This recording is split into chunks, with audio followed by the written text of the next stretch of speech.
Assalamualaikum warahmatullahi wabarakatuh. Saya Risma Rahmawati dari Prodi D3 Keperawatan dengan NIM 1123.118 ingin menjelaskan mengenai sistem pernapasan.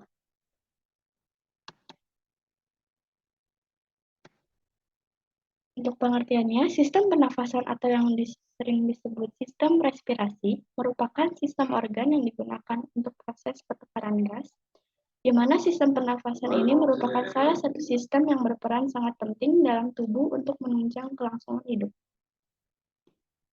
Perbedaan udara yang dihirup lewat hidung dan mulut. Yang pertama, udara lewat hidung lebih bersih. Dikarenakan melalui hidung, udara akan melewati nasal vestibule, yaitu rongga yang terdapat rambut-rambut hidung yang berfungsi untuk menyaring udara.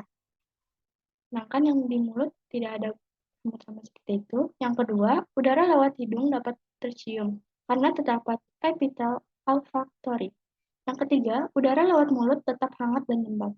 Karena selama udara bergerak, udara terpapar oleh pembuluh darah kapiler yang dapat mentransfer kalor atau energi panas ke udara. Terdapat banyak sel goblet yang berfungsi untuk mensekresikan mukus yang berfungsi untuk melembabkan udara.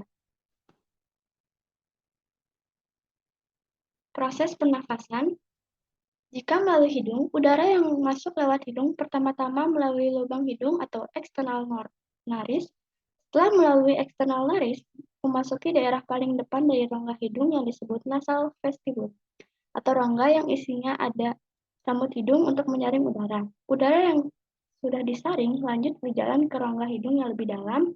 Di daerah ini terdapat perpanjangan-perpanjangan yang berasal dari samping hidung atau lateral nasal wall. Perpanjangan-perpanjangan ini mengarah ke nasal septum, yaitu kumpulan antara rongga hidung kanan dan kiri. Perpanjangan ini disebut nasal concave, yaitu dibagi menjadi superior, tengah, dan interior untuk tiap sisi. Di antara nasal concave, superior, tengah, dan inferior, terdapat celah dan jalur yang sangat tipis yang disebut nasal meatus. Nasal meatus dibagi menjadi tiga, yaitu superior yaitu bagian atas, tengah, dan inferior yaitu bagian bawah. Udara yang masuk lewat dari hidung maupun mulut sama-sama akan masuk ke belakang tenggorokan atau paring.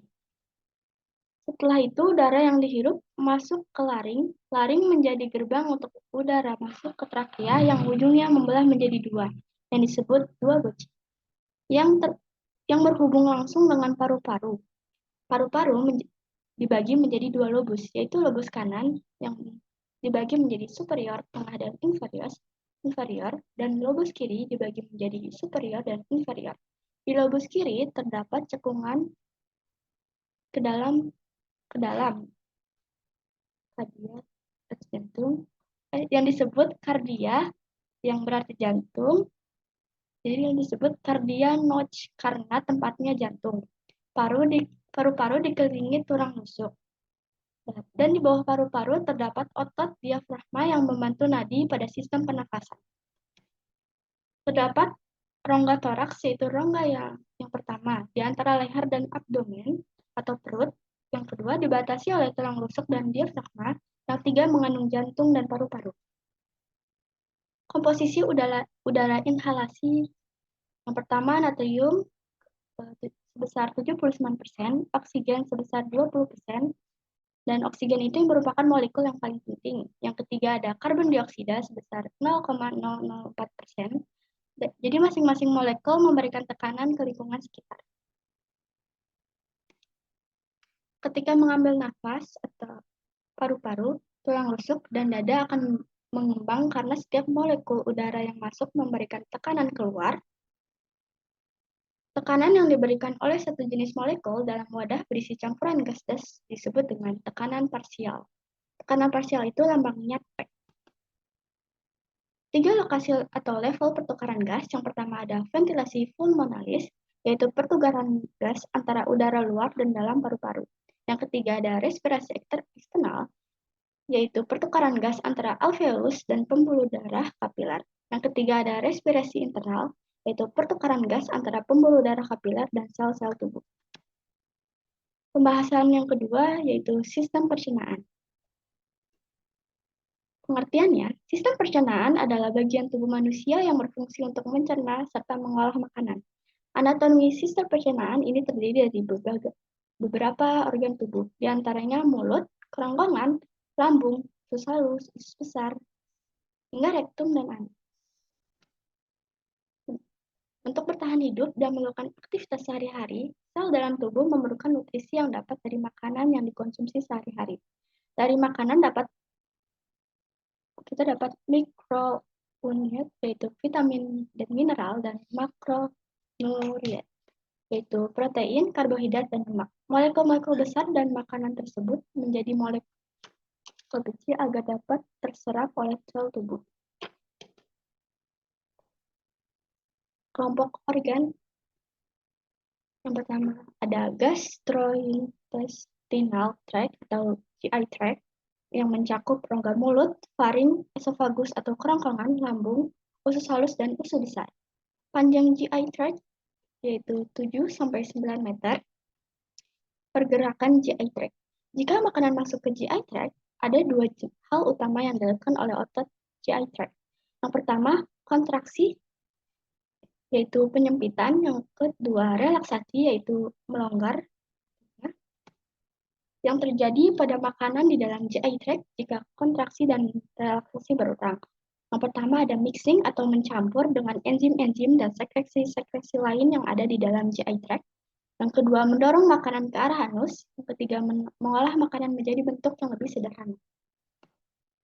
Accessory digestive organs itu tambahan sekelompok organ selain organ GI tract yang melakukan proses pencernaan. Yang pertama, ada gigi dan mulut yang berfungsi untuk mencerna makanan secara mekanis.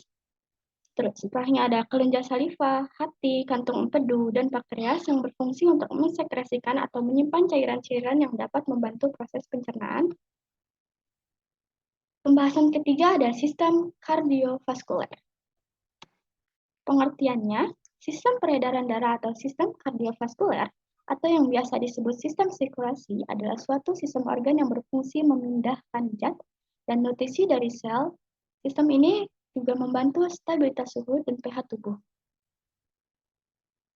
Kardio itu berarti jantung dan vaskuler itu darah atau pembuluh darah. Komponen darah.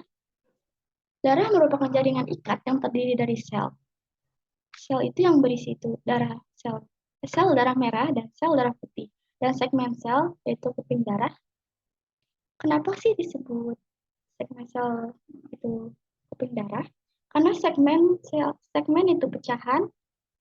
Karena sebelumnya itu di tubuh manusia ada namanya sel megakariosit.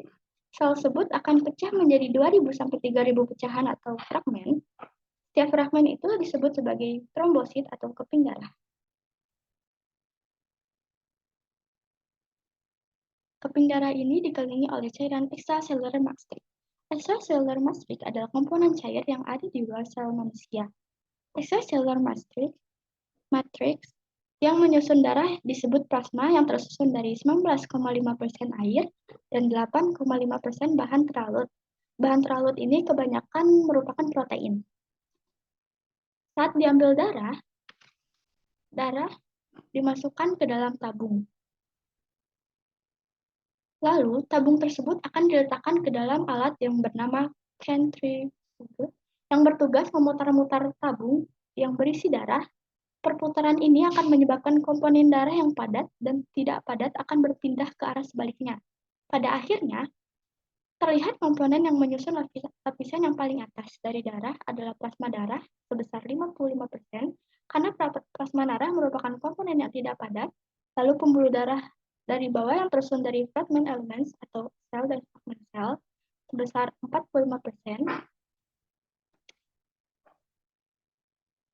Jadi plasma darah sekitar 55%, leukosit dan trombosit itu sel darah putih, dan keping darah itu yang di tengah ini sebesar 1%, dan eritrosit yaitu sel darah merah sebesar 45%.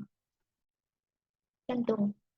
Fungsi jantung untuk memompa dan mengirim darah ke seluruh jaringan tubuh.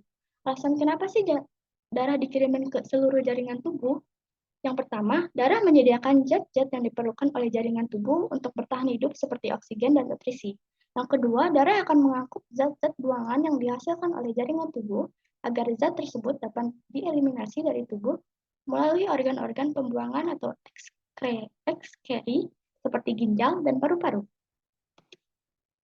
Bagaimana sih cara kerja jantung? Ketika jantung memompa darah, jantung akan berkontraksi dan kontraksi tersebut akan menciptakan tekanan tinggi pada jantung, lebih tinggi daripada tekanan yang ada di pembuluh darah sekitar jantung.